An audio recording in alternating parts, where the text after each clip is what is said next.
Cristo legislador no escribió nada. Ni papiro dejó ni pergamino. Quedó tras él su espíritu divino.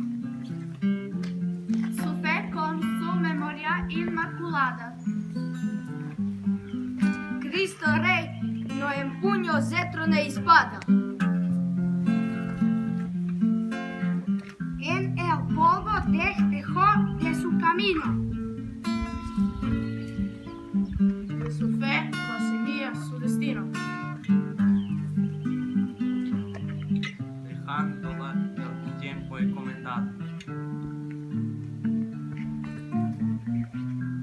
Germen de paz, de amor, de fe y cariño.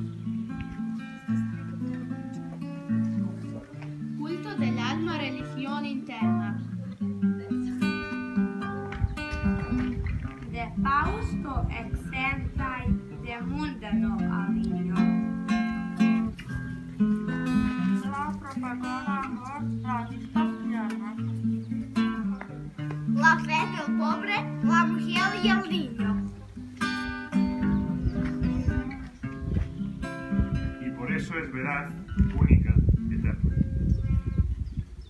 Este que acabamos de recitar es un soneto de José Zorrilla, y estos son niños serbios de Kosovo y Metohija que quieren compartir su amor y su fe con vosotros, alumnos del Colegio San Juan Bosco en Torrejón de Ardoz y con toda España. Yo soy Ismael La Santa, he estado un año aquí en Kosovo de voluntario y espero que este vídeo os haya alegrado el día, como a mí me han alegrado estos niños este año que he pasado aquí. Muchas gracias y un saludo.